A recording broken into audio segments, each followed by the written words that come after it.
It says, but we do not want you to be uninformed, brothers, about those who are asleep, that you may not grieve as others do who have no hope. So he's talking about grieving here. So obviously this assumes that many loved ones have been lost, and this is talk about a resurrection of the dead, not get hope from vanishing. For since we believe that Jesus died and rose again, even so, through Jesus, God will bring with him those who have fallen asleep. For this we declare to you by a word from the Lord, that we who are alive, who are left until the coming of the Lord, in other words, those who endure to the end, will not precede those who have fallen asleep.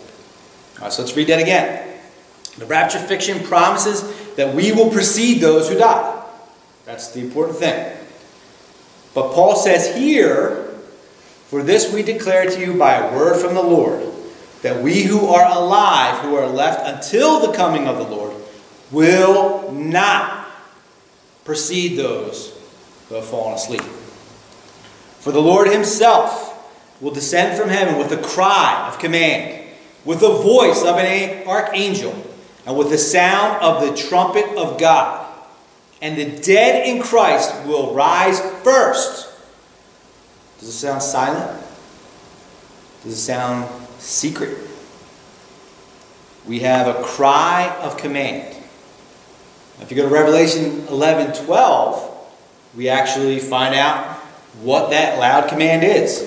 It says, then they heard a loud voice from heaven saying to them, come up here.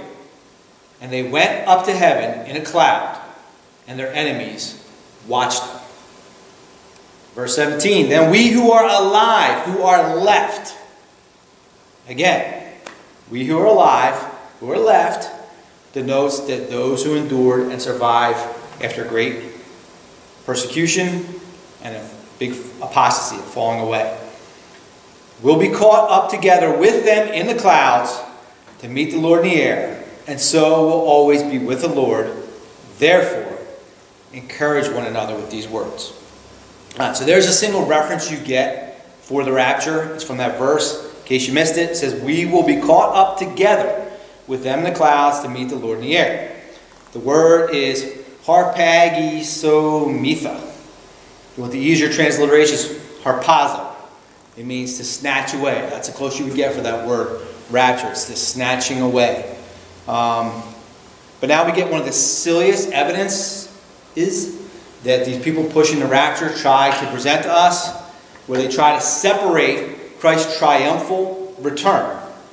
They separate that from a rapture which allegedly occurs either 3.5 or 7 years before that, depending on who you ask. Despite it being very clear that we are all called to the Lord at his second coming, also known as Parousia. That's one blessed event, which is described not only throughout the New Testament, it's described throughout the entire Old Testament as well, where he arrives, gathers his elect to himself, and destroys all the enemies and renews creation. They try to make distinctions by saying, we don't understand. See, at Christ's return, he returns to the earth. But at the rapture, we meet him in the air. I say, wow. How desperate you have to be to accept a fantasy that you think that is an effective distinction. That is an effective evidence. First, if you're claiming this passage, this 1 Thessalonians, if you're claiming this to be one that describes the rapture, well, the timing is clear. It is for we who are alive, who are left until the coming of the Lord. So it's at the coming of the Lord.